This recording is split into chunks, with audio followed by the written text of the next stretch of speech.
Native Guide, written by Natasha Tretheway. Read by me, Jordan Barclay, because Black Lives Matter. And personally, I don't feel comfortable saying the N-word, so whenever it comes up here, I will be saying N slur instead of the actual word itself.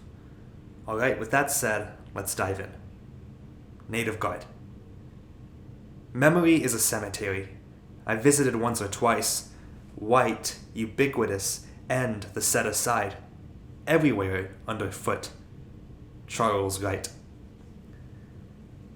Theories of time and space. You can get there from here, though. There's no going home. Everywhere you go will be somewhere you've never been. Try this. Head south on Mississippi 49. 1 by 1 mile markers ticking off. Another minute of your life. Follow this to its natural conclusion. Dead end at the coast.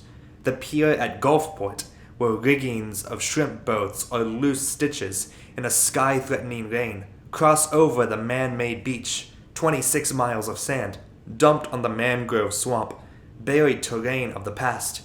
Bring only what you must carry. Tome of memory.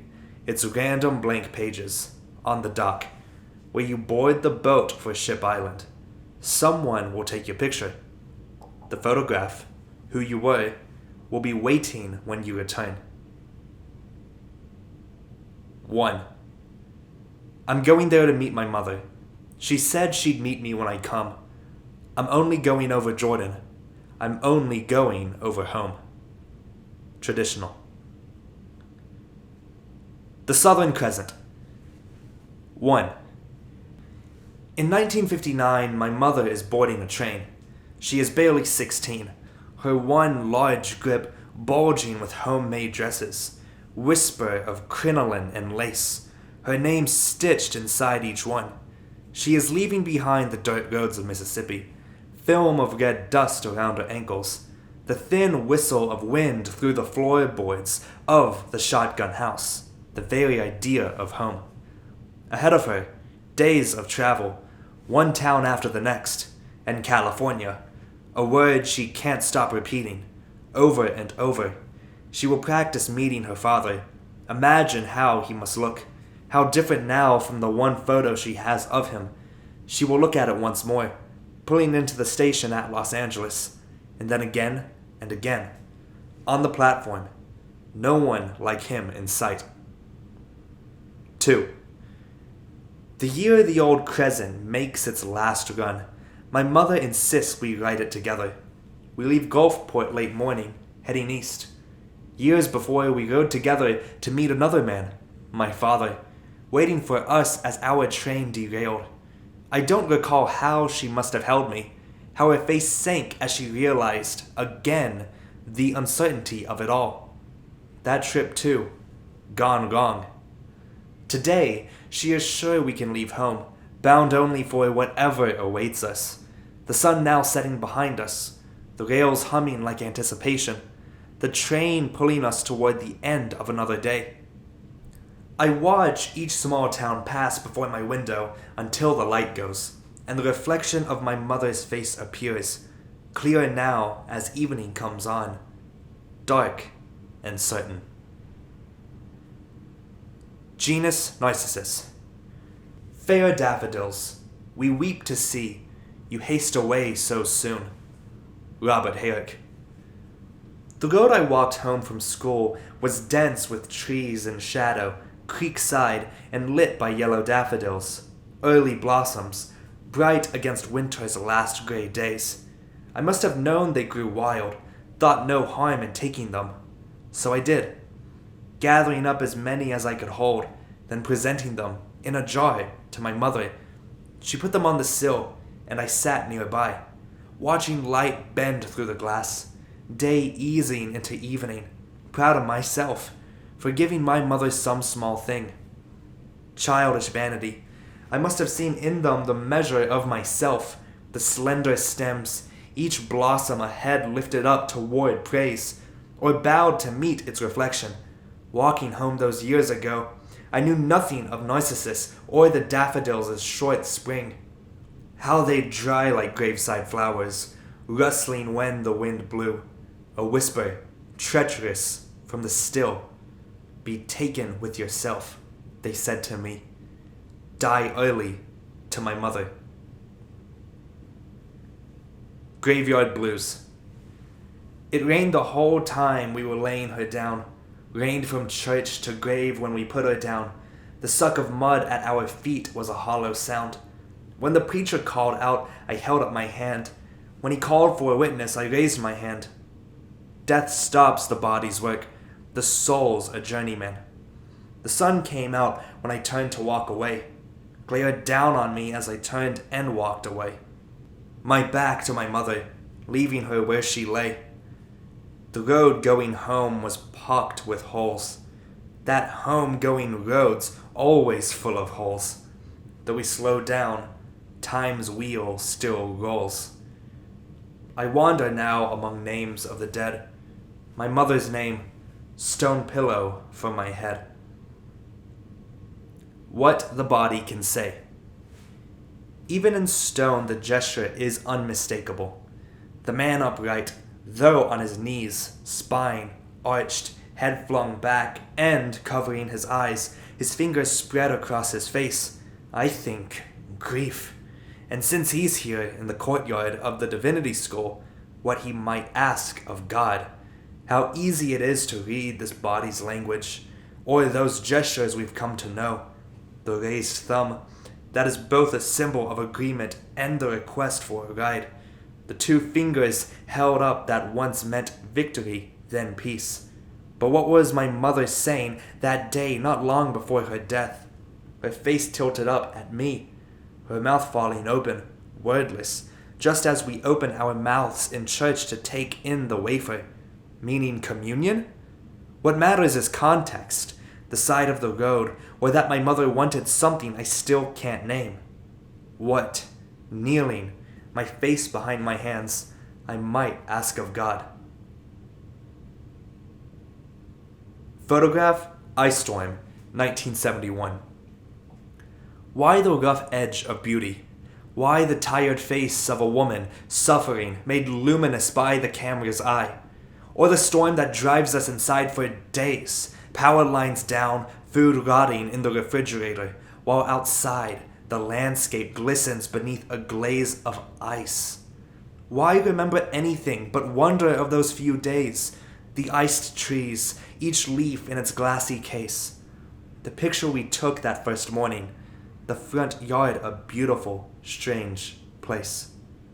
Why, on the back, has someone made a list of our names? The date, the event, nothing of what's inside. Mother, stepfather's fist? What is evidence? Not the fleeting bruises she'd cover with makeup, a dark patch as if imprint of a scope she'd pressed her eye too close to, looking for a way out, nor the quiver in the voice she'd steady, leaning into a pot of bones on the stove, not the teeth she wore in place of her own, nor the official document, its seal and smeared signature fading away, the edges wearing, not the tiny marker with its dates, her name abstract as history, only the landscape of her body, splintered clavicle, pierced temporal, her thin bones settling a bit each day, the way all things do. Letter. At the post office, I dash a note to a friend. Tell her how I've just moved in, gotten settled, that I'm now rushing off an errand, except that I write errant, a slip between letters, each with an upright backbone anchoring it to the page. One has with it the fullness of possibility, a shape almost like the O my friend's mouth will make when she sees my letter in her box. The other, a mark that crosses like the flat line of your death. The symbol over the church house door. The ashes on your forehead some Wednesday I barely remember. What was I saying? I had to cross the word out, start again, explain what I know best. Because of the way you left me, how suddenly a simple errand, a letter, everything can go wrong. After your death. First, I emptied the closets of your clothes. threw out a bowl of fruit, bruised from your touch, left empty the jars you bought for preserves. The next morning, birds rustled the fruit trees, and later when I twisted a ripe fig loose from its stem, I found it half-eaten, the other side already rotting, or, like another I plucked and split open, being taken from the inside. A swarm of insects hollowing it. I'm too late. Again, another space emptied by loss.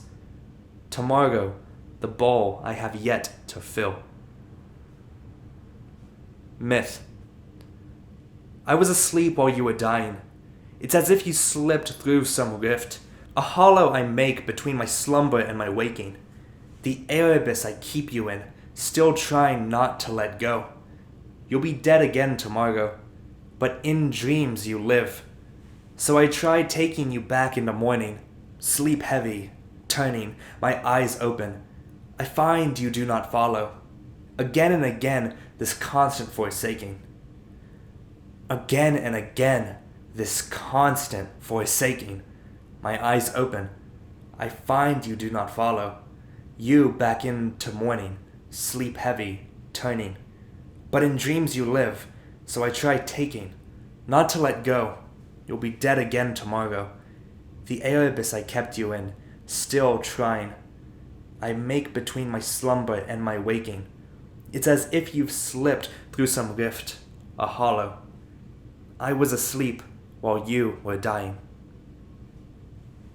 At dusk. At first I think she is calling a child, my neighbor, leaning through her doorway.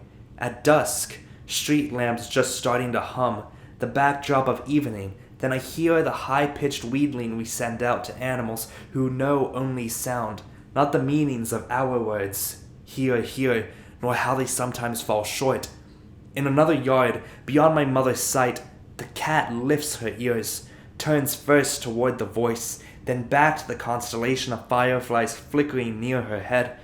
It's as if she can't decide whether to leap over the low hedge, the neat row of flowers, and bounce onto the porch, into the steady circle of light, or stay where she is. Luminous possibility. All that would keep her away from home, flitting before her. I listen as my mother's voice trails off. She's given up calling for now, left me to imagine her inside the house waiting, perhaps in a chair in front of the TV, or walking around, doing small tasks, left me to wonder that I might too lift my voice, sure of someone out there, send it over the lines, stitching here to there, certain the sounds I make are enough to call someone home. 2. Everybody knows about Mississippi. Nina Simone. Pilgrimage. Vicksburg, Mississippi. Here, the Mississippi carved its mud-dark path, a graveyard for skeletons of sunken river boats. Here the river changed its course, turning away from the city as one turns forgetting from the past. The abandoned bluffs, land sloping up above the river's bend where now the Yazoo fills the Mississippi's empty bed. Here the dead stand up in stone, white marble on Confederate Avenue. I stand on ground once hollowed by a web of caves. They must have seemed like catacombs in 1863 to the woman sitting in our parlor, candlelit, underground. I can see her listening to shells explode, writing herself into history, asking, what is to become of all the living things in this place? This whole city is a grave.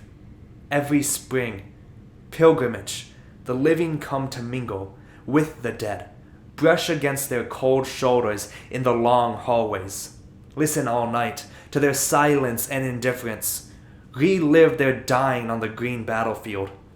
At the museum we marvel at their clothes preserved under glass so much smaller than our own, as if those who wore them were only children.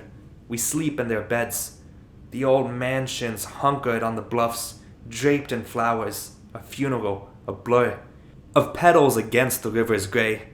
The brochure in my room calls this living history. The brass plate on the door reads, Prissy's room. A window frames the river's crawl toward the gulf. In my dream, the ghost of history lies down beside me, rolls over, pins me beneath a heavy arm. Scenes from a documentary history of Mississippi. 1. King Cotton, 1907. From every corner of the photograph, flags wave down the main street in Vicksburg, stacked to form an arch. The great bales of cotton rise up from the ground, like a giant swell, a wave of history flooding the town.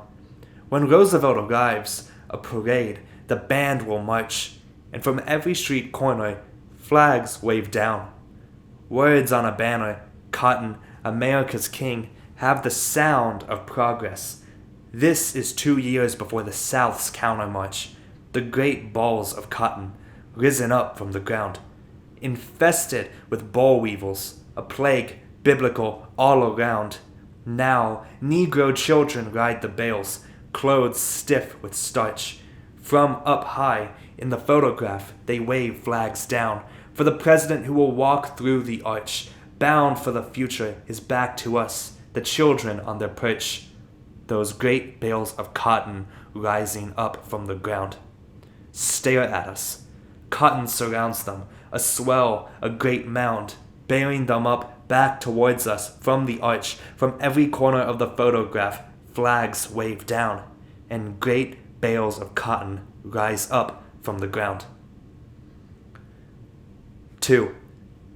Cliff Aberdeen, 1913. The child's head droops as if in sleep, stripped to the waist. In profile, he's balanced on the man's lap. The man, gaunt in his overalls, cradles the child's thin arm. The sharp elbow, white signature of skin and bone, pulls it forward to show the deformity, the humped back, curve of spine, punctuating the routine hardships of their lives. How the child must follow him into the fields, haunting the long hours slumped beside a sack, his body asking, how much cotton? Or in the kitchen leaning into the icebox, how much food? Or kneeling beside him at the church house, why, Lord, why? They pose as if to say, look, this is the outline of suffering, the child shouldering it, a mound like dirt heaped on a grave. 3. Flood. They have arrived on the back of the swollen river, the barge dividing it, their few belongings clustered about their feet. Above them, the National Guard hunkers on the levee, rifles tight in their fists. They block the path to high ground. One group of black refugees, the caption tells us, was ordered to sing their passage onto land, like a chorus of prayer. Their tongues, the tongues of dark bells. Here the camera finds them still, posed as if for a school day portrait. Children lace fingers in their laps. One boy gestures allegiance, right hand over the heart's charged beating. The great river all around, the barge invisible beneath their feet. They fix on what's before them, the opening in the sight of a rifle, the camera lens, the muddy cleft between barge and dry land, all of it aperture, the captured moment's chasm in time. Here, in the angled light of 1927, they are refugees from history. The barge has brought them this far. They are waiting to disembark. 4. You are late. The sun is high, and the child's shadow, almost fully beneath her, touches the sole of her bare foot on concrete. Even though it must be hot, she takes the step. Her goal, to read, is the subject of this shot. A book in her hand, the library closed, the door just out of reach. Stepping up, she must look at the two signs, read them slowly once more. The first one, in pale letters, barely shows against the white background, though she will read Greenwood Public Library for Negroes. The other, bold letters on slate, will lead her away, out of the frame, a finger pointing left. I want to call her, say wait. But this is history. She can't linger. She'll read the sign that I read. You are late. Native Guard. If this war is to be forgotten, I ask in the name of all things sacred, what shall men remember? Frederick Douglass. November 1862. Truth be told, I do not want to forget anything of my former life. The landscape's song of bondage, dirge in the river's throat where it churns into the gulf, wind in trees choked with vines. I thought to carry with me want of freedom, though I had been freed. Remembrance, not constant recollection. Yes, I was born a slave, at harvest time, in the parish of Ascension. I've reached 33 with history of one younger inscribed upon my back. I now use ink to keep record, a closed book, not the lure of memory. Flawed, changeful, that dulls the lash for the master, sharpens it for the slave. December 1862. For the slave, having a master sharpens the bend into work, the way the sergeant moves us now to perfect battalion drill, dress parade. Still, we're called supply units, not infantry, and so we dig trenches, haul burdens for the army no less heavy than before. I heard the colonel call it Ensler work. Half rations make our work familiar still. We take those things we need from the Confederates' abandoned homes. Salt, sugar, even this journal, near full with someone else's words, overlap now, cross-hatched beneath mine. On every page, his story intersecting with my own. January 1863. Oh, how history intersects my own. Birth upon a ship called the Northern Star, and I'm delivered into a new life. Fort Massachusetts, a great irony. Both path and destination of freedom I'd not dared to travel. Here now I walk ankle deep in sand, fly-bitten, nearly smothered by heat, and yet I can look out upon the gulf and see the surf breaking, tossing the ships, the great gunboats bobbing on the water. And are we not the same, slaves in the hands of the master, destiny? Night sky red with the promise of fortune, dawn pink as new flesh, healing unfettered. January 1863. Today, dawn red as warning, unfettered supplies stacked on the beach at our landing, washed away in the storm that rose too fast, caught us unprepared. Later, as we worked, I joined in the low singing someone raised to pace us, and felt a bond in labor I had not known. It was then a dark man removed his shirt, revealed the scars, cross-hatched like the lines in his journal on his back. It was he who remarked at how the ropes cracked like whips on the sand, made us take note of the wild dance of a tent loosed by wind. We watched and learned. Like any shrewd master, we know now to tie down what we will keep. February 1863. We know it is our duty to keep white men as prisoners, rebel soldiers, would-be masters. We're all bondsmen here, each to the other. Freedom has gotten them captivity. For us, a conscription we have chosen, jailers to those who still have us as slaves. They are cautious, dreading the sight of us. Some neither read nor write, are laid too low and have few words to send, but those I give them. Still, they are wary of a Negro writing, taking down letters. X binds them to the page, a mute symbol like the cross on a grave. I suspect they fear I'll listen, put something else down in ink. March 1863. I listen, put down in ink what I know. They labor to say between silences too big for words, worry for beloveds. My dearest, how are you getting along? What has become of their small plots of land? Did you harvest enough food to put by? They long for the comfort of former lives. I see you as you were, waving goodbye. Some send paragraphs, a likeness in case. The body can't return. Others dictate harsh facts of this war. The hot air carries the stench of limbs rotten in the bone pit. Files swarm, a black cloud. We hunger, grow weak. When men die, we eat their share of hardtack. April 1863. When men die, we eat their share of hardtack, trying not to recall their hollow sockets, the worm stitch of their cheeks. Today we buried the last of our dead from Pascagoula, and those who died retreating to our ship, white sailors in blue firing upon us as if we were the enemy. I thought the fighting was over, then watched a man fall beside me, knees first as in prayer, then another, his arms outstretched as if borne upon the cross. Smoke that rose from each gun seemed a soul departing. The colonel said, "An unfortunate incident," said, "Their names shall deck the page of history." June 1863. Some names shall deck the page of history as it is written on stone. Some will not. Yesterday, word came of colored troops, dead on the battlefield at Port Hudson. How General Banks was heard to say, "I have no dead there," and left them unclaimed. That night, I dreamt their eyes still open, dim, clouded as the eyes of fish washed ashore, yet fixed, staring back at me. Still, more come today eager to enlist. Their bodies, haggard faces, gaunt limbs, bring news of the mainland. Starved, they suffer like our prisoners. Dying, they plead for what we do not have to give. Death makes equals of us all. A fair master.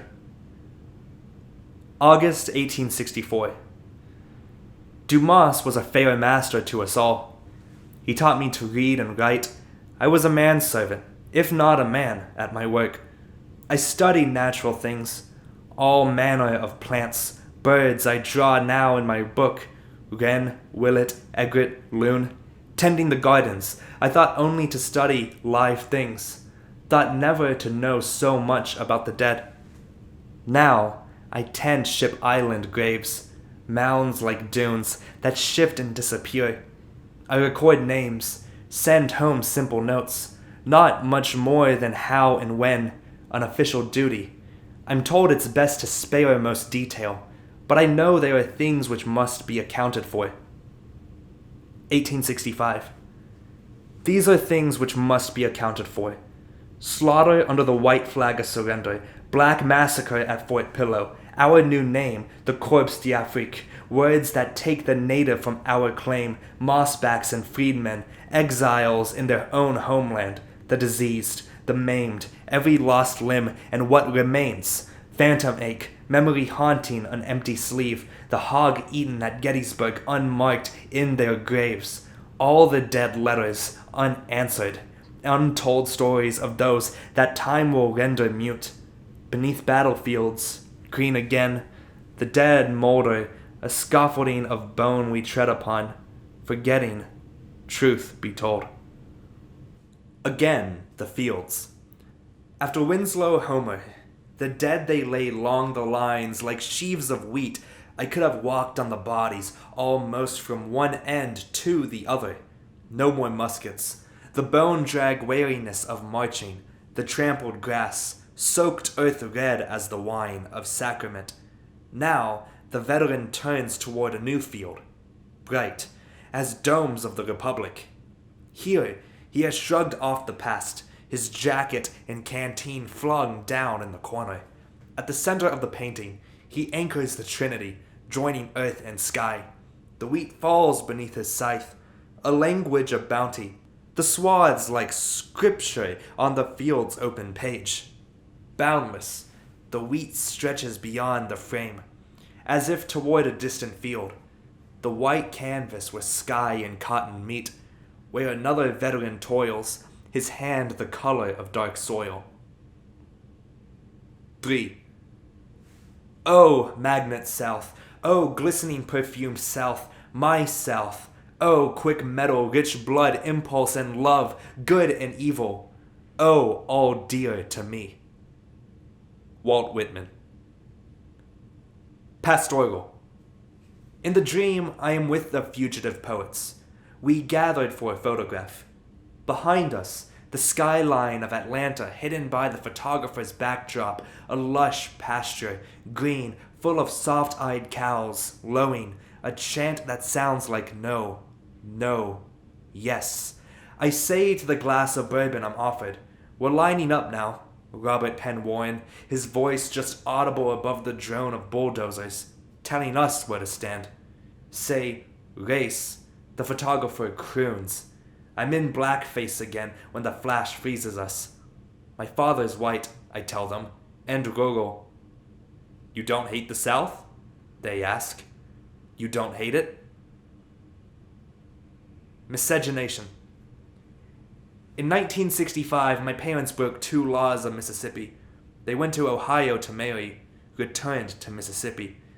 They crossed the river into Cincinnati, a city whose name begins with a sound like sin, the sound of wrong, miss in Mississippi. A year later, they moved to Canada, followed a route the same as slaves, the train slicing the white glaze of winter, leaving Mississippi. Faulkner's Joe Christmas was born in winter, like Jesus, given his name. For the day he was left at the orphanage, his race unknown in Mississippi. My father was reading War and Peace when he gave me my name. I was born near Easter, 1966, in Mississippi. When I turned 33, my father said, "It's your Jesus year. You're the same age he was when he died." It was spring, the hills green in Mississippi. I know more than Joe Christmas did. Natasha is a Russian name. Though I'm not, it means Christmas child, even in Mississippi. My mother dreams another country. Already the words are changing. She is changing from colored to Negro. Black still years ahead. This is 1966. She is married to a white man, and there are more names for what grows inside her. It is enough to worry about words like mongrel and the infertility of mules and mulattoes. While flipping through a book of baby names, she has come home to wait out the long months. Her room unchanged since she's been gone. Dolls winking down from every shelf, all of them white. Every day she is flanked by the rituals of superstition. And there is a name she will learn for this too. Maternal impression. The shape, like an unknown country, marking the back of a newborn's thigh. For now, women tell her to clear her head, to steady her hands, or she'll gray a lock of the child's hair wherever she worries her own. Imprint somewhere the outline of a thing she craves too much. They tell her to stanch her cravings by eating dirt. All spring, she has sat on her hands, her fingers numb. For a while, each day, she can't feel anything she touches. The arbor out back, the landscape's green tangle, the mole hill. Of her own swelling, here, outside the city limits, cars speed by, clouds of red dust in their wake. She breathes it in, Mississippi, then drifts toward sleep, thinking of some place she's never been.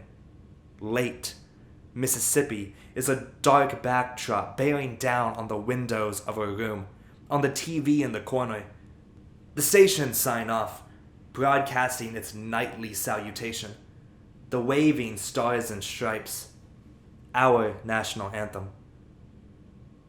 Southern history. Before the war, they were happy, he said, quoting our notebook. This was senior year history class. The slaves were clothed, fed, and better off under a master's care. I watched the words blur on the page. No one raised a hand, disagreed. Not even me. It was late. We still had Reconstruction to cover before the test, and, luckily, 3 hours of watching Gone with the Wind. History, the teacher said, of the Old South. A true account of how things were back then. On screen, a slave stood big as life. Big mouth, buck eyes, our textbooks grinning proof. A lie, my teacher guarded. Silent, so do I. Blonde. Certainly it was possible, somewhere in my parents' genes, the recessive traits that might have given me a different look. Not attached earlobes of my father's green eyes, but another hair color, gentleman preferred, have more fun blonde, and with my skin color, like a good tan, and even mix of my parents's, I could have passed for white. When on Christmas Day I woke to find a blonde wig, a pink sequin tutu, and a blonde ballerina doll nearly as tall as me. I didn't know to ask, nor that it mattered, if there had been a brown version. This was years before my grandmother nestled the dark baby in our creche, years before I understand it as a primer for a Mississippi childhood. Instead, I pranced around our living room, in a whirl of possibility, my parents looking on at their suddenly strange child, in the photograph my mother took, my father almost out of the frame. Looks on as Joseph must have at the miraculous birth. I'm in the foreground, my blonde wig a shining halo, a newborn likeness to the child that chance, the long odds, might have brought. Southern Gothic. I have lain down in 1970, into the bed my parents will share for only a few more years. Early evening, they have not yet turned from each other in sleep, their bodies curved, parentheses framing the separate lives they awake to, dreaming. I am again the child with too many questions, the endless why and why and why. My mother cannot answer, her mouth closed, a gesture toward her father, cold lips stitched shut. The lines of my young father's face deepen toward an expression of grief. I have come home from the schoolyard with the words that shadow us in this small southern town. Peckerwood and Ensler lover, half-breed and zebra. Words that take shape outside us. We are huddled on the tiny island of bed, quiet in the language of blood. The house unsteady on its cinder block haunches, sinking deeper into the muck of ancestry. Oil lamps flicker around us, our shadows, dark glyphs on the wall, bigger and stranger than we are. Incident. We tell the story every year, how we peered from the windows, shades drawn, though nothing really happened. The charred grass now green again. We peered from the windows, shades drawn, at the cross truss like a Christmas tree, the charred grass still green. Then we darkened our rooms, lit the hurricane lamps. At the cross truss like a Christmas tree, a few men gathered, white as angels in their gowns. We darkened our rooms and lit hurricane lamps, the wicks trembling in their fonts of oil. It seemed the angels had gathered, white men in their gowns. When they were done, they left quickly. No one came. The wicks trembled all night in their fonts of oil. By morning, the flames had all dimmed. When they were done, the men left quietly. No one came. Nothing really happened. By morning, all the flames had dimmed. We tell the story every year. Providence. What's left is footage. The hours before Camille, 1969. Hurricane parties, palm trees leaning in the wind, fronds blown back, a woman's hair. Then, after, the vacant lots, boats washed ashore, a swamp where graves had been. I recall how we huddled all night in our small house, moving between rooms, emptying pots filled with rain. The next day, our house, on its cinder blocks, seemed to float in the flooded yard. No foundation beneath us, nothing I could see tying us to the land. In the water, our reflection trembled, disappeared, when I bent to touch it. Monument. Today the ants are busy, beside my front steps, weaving in and out of the hill they're building. I watch them emerge and, like everything I've forgotten, disappear into the subterranean, a world made by displacement. In the cemetery of last June, I circled, lost. Weeds and grass grown up all around, the landscape blurred and waving, at my mother's grave.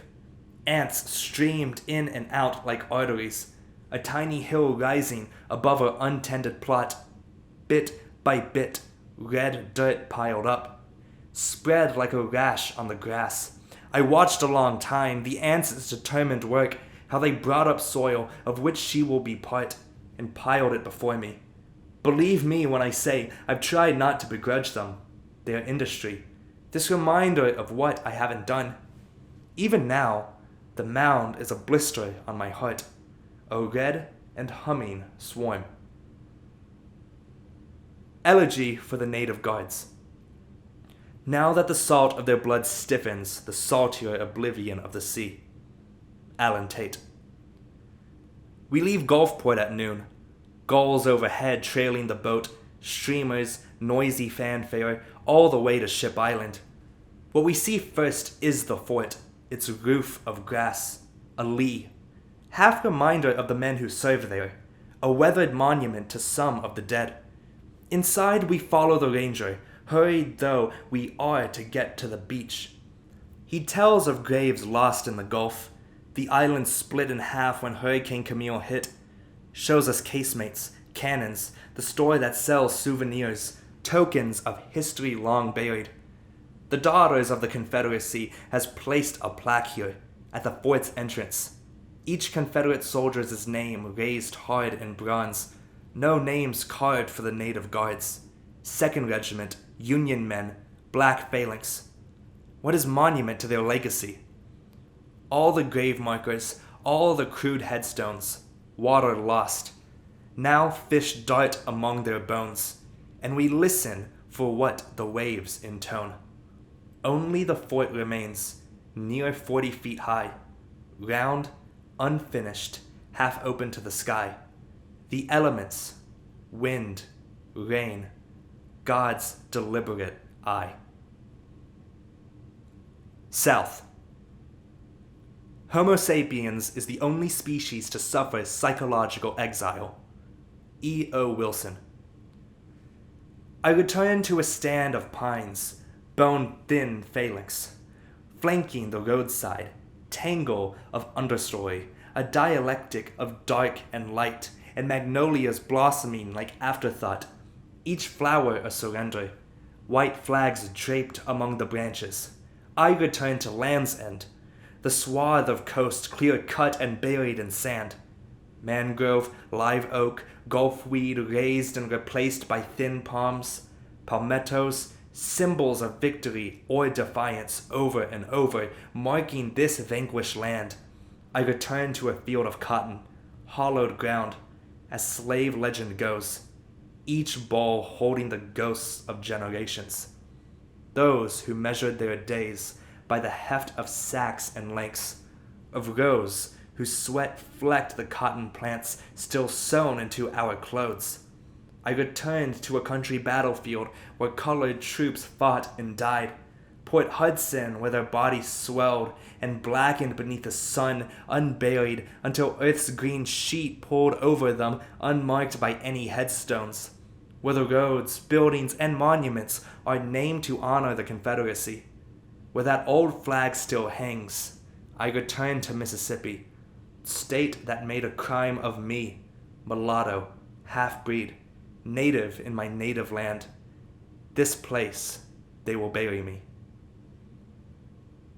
Okay, that is the end of Native Guard, written by Natasha Tretheway. These were a collection of poems read by me, Jordan Barclay, just doing this because Black Lives Matter. If you enjoyed the production of this audiobook, feel free to give it a like. I'd appreciate it. If you have any requests of what I should read next by Black authors, comment below and I'll see if I can get to it as soon as possible. And if you want to subscribe, share this around, I'd greatly appreciate it. Alright guys, this was a great set of poems. I enjoyed this a lot. I'll see you with another story very soon. Until then, I'm out. Peace.